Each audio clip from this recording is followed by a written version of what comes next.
Hello, नमस्कार। Aroma science class में सभी का स्वागत है। आज का विषय साइंस से जुड़ा हुआ है।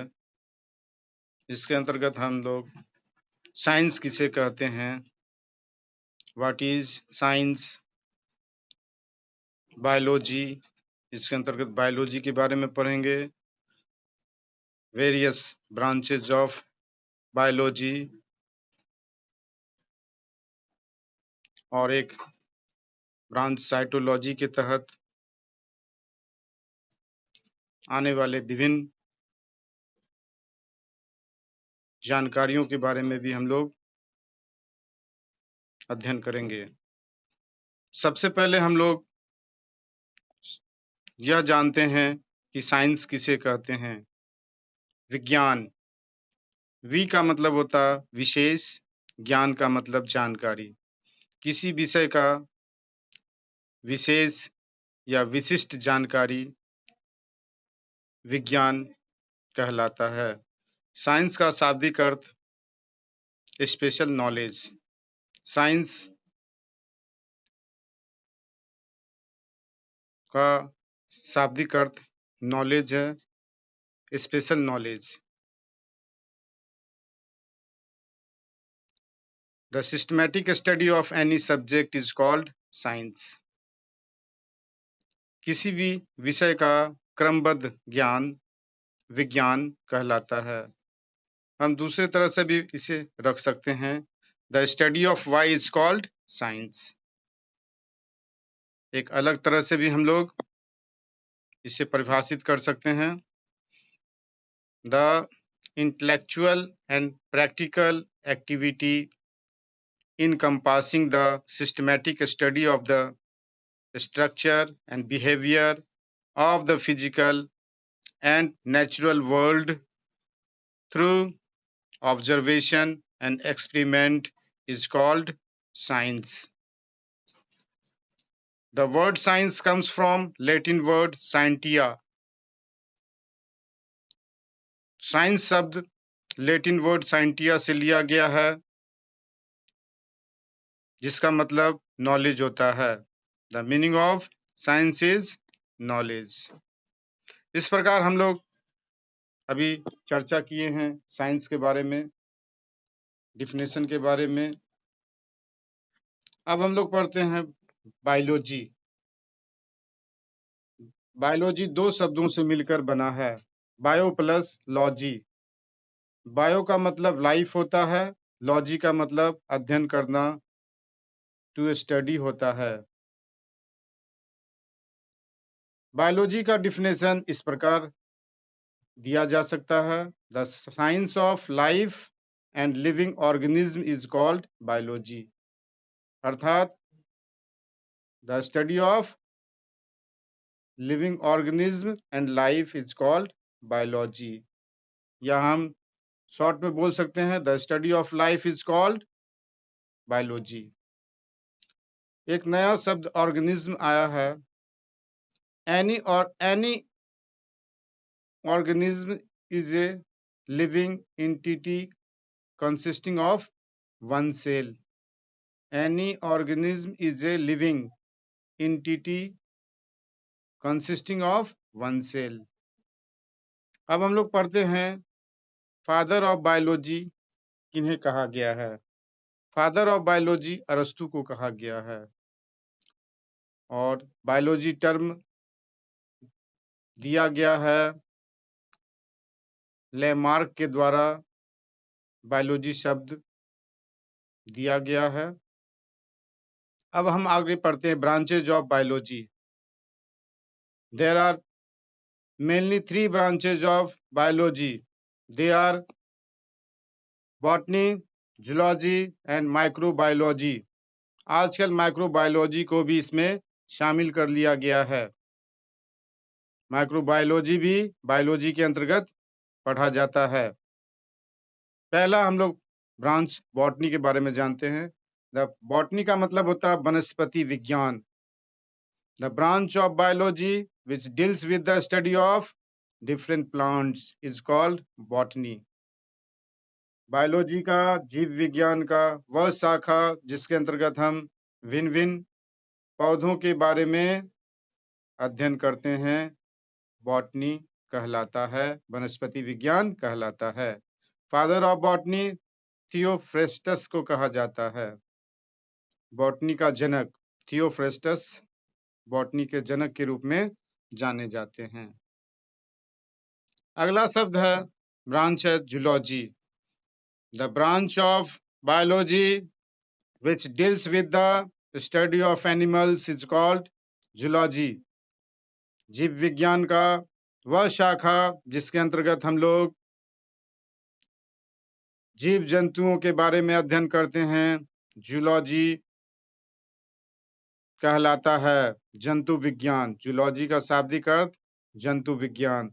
फादर ऑफ जूलॉजी अरस्तु को कहा जाता है, फादर ऑफ जूलॉजी। आगे हम लोग पढ़ते हैं microbiology. The branch of biology which deals with the study of different aspects of microorganisms is called microbiology. Biology का वह शाखा, वह ब्रांच जिसके अंतर्गत हम लोग माइक्रो ऑर्गेनिज्म के बारे में अध्ययन करते हैं, माइक्रोबायोलॉजी कहलाता है। फादर ऑफ माइक्रोबायोलॉजी, माइक्रोबायोलॉजी के जनक ल्यूवेंस हक को कहा जाता है, फादर ऑफ माइक्रोबायोलॉजी। इस प्रकार हम लोग बायोलॉजी के 3 ब्रांचों के बारे में अध्ययन किए। अब हम लोग साइटोलॉजी के बारे में अध्ययन करते हैं। साइटोलॉजी जिसे हम लोग कोशिका विज्ञान कहते हैं। साइटो का मतलब कीटोस ग्रीक वर्ड से लिया गया है। कीटोस का मतलब कंटेनर होता है या होलो वेसल होता है। इस प्रकार साइटो का मतलब सेल, कोशिका है। Logy means to study. Definition इस प्रकार, the study of a cell is called cytology. Cytology is the branch of science which deals with the study of how cells work and grow and what they are made of. In cytology, we also study about the behavior of nucleus and other organelles. Cytology, कोशिका के अध्ययन को cytology कहा जाता है। यह एक प्रकार का विज्ञान का ब्रांच है जिसके अंतर्गत हम लोग सेल के बारे में अध्ययन करते हैं। सेल कैसे काम करता है उसके बारे में अध्ययन करते हैं। सेल कैसे ग्रो होता है और सेल किस चीज का बना होता है इसके बारे में अध्ययन करते हैं। साइटोलॉजी में हम लोग न्यूक्लियस के बिहेवियर के बारे में और अन्य ऑर्गेनेल्स के बारे में भी अध्ययन करते हैं। Father of cytology Robert Hooke को कहा गया है। साइटोलॉजी का जनक रॉबर्ट हुक को कहा गया है। रॉबर्ट हुक इंग्लिश साइंटिस्ट थे जिन्होंने एक प्रसिद्ध किताब लिखा जिसका नाम माइक्रोग्राफिया है।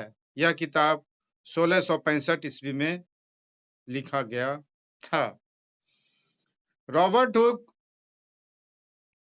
डेड सेल्स का कॉर्क पर डेड सेल का अध्ययन किया, माइक्रोस्कोप से उसका अध्ययन किया। कंपाउंड माइक्रोस्कोप की मदद से वह ऑब्जर्वेशन किया। इस प्रकार हम लोग एक शब्द, एक इक्विपमेंट कंपाउंड माइक्रोस्कोप के बारे में देखते हैं। Compound microscope a microscope that uses multiple lenses to enlarge the image of a sample is called compound microscope. It contains 2 types of lenses that function to magnify an object. Microscope है एक प्रकार का microscope है जिसका उपयोग हम लोग multiple lens के रूप में करते हैं, जिससे इमेज को बढ़ाया जाता है, बढ़ाकर देखा जाता है, सैंपल के रूप में देखा जाता है, उसे कंपाउंड माइक्रोस्कोप कहते हैं। इसमें 2 प्रकार के लेंसेज का उपयोग किया जाता है, जिसका कार्य होता है ऑब्जेक्ट को मैग्नीफाई करना, बढ़ाना। The lens closest to the eye is called ocular. जो लेंस जो आंख के बिल्कुल समीप होता है उसे ओकुलर कहते हैं। The lens closest to the object is called the objective. और जो लेंस ऑब्जेक्ट के ज्यादा करीब होता है, समीप होता है, उसे ऑब्जेक्टिव के रूप में जानते हैं।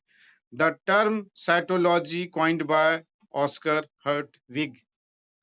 साइटोलॉजी शब्द का पॉइंट जो है लाया, प्रचलन में लाया, किसके द्वारा? ऑस्कर हर्टविग के द्वारा प्रचलन में लाया गया।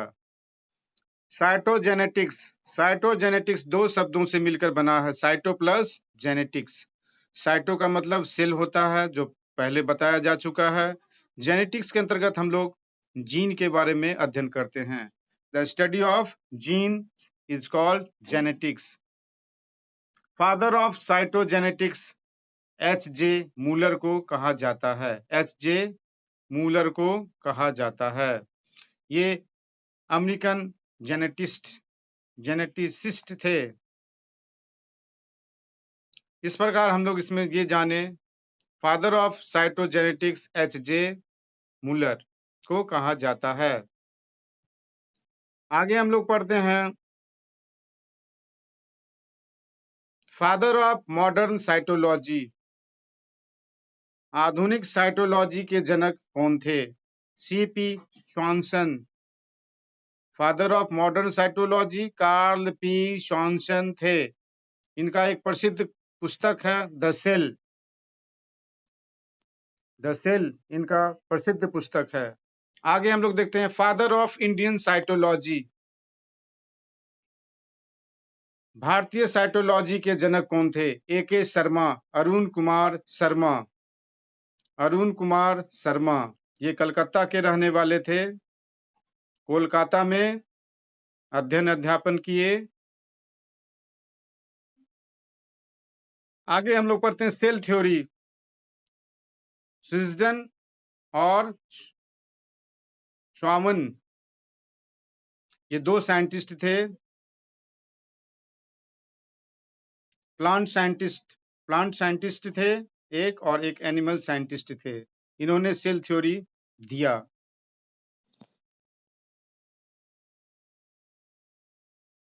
अगला क्वेश्चन एक बनता है, who gave classical cell theory with an idea that cells only come from other cells. किसने क्लासिकल सेल थ्योरी एक विचार के साथ में दिया कि cells only come from other cells, की कोशिकाएं अन्य कोशिकाओं से केवल बनते हैं? रुडोल्फ विर्चोव।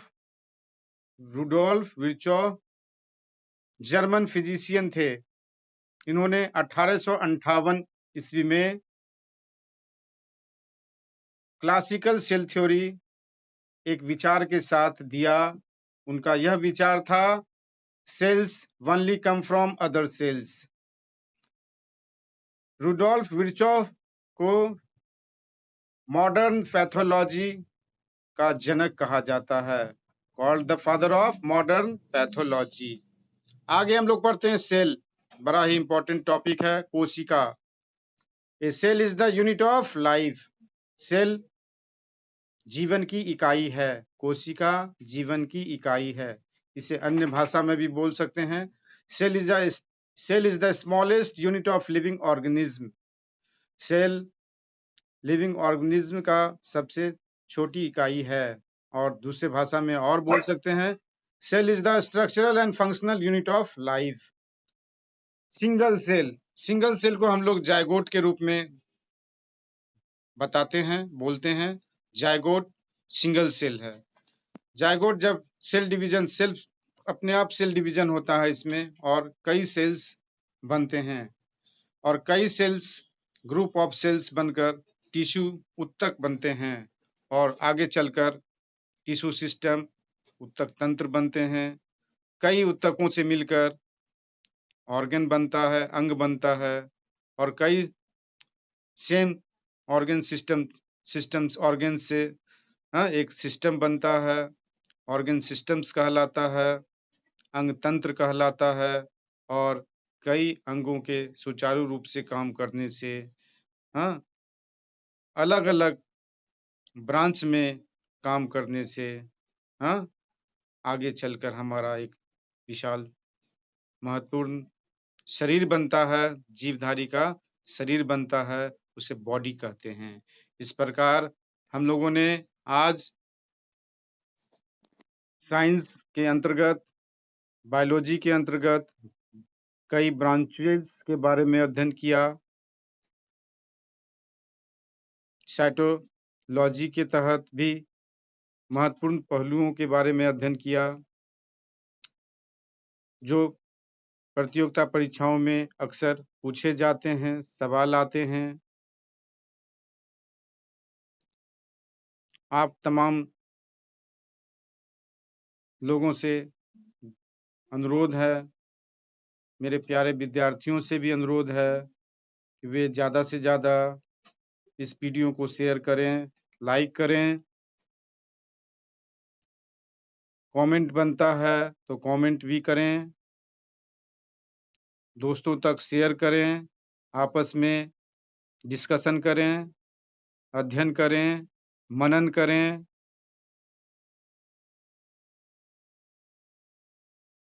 इसी के साथ आप लोगों को धन्यवाद। आगे इस टॉपिक को कंटिन्यू रखा जाएगा अगले वीडियो में। इसी के साथ धन्यवाद।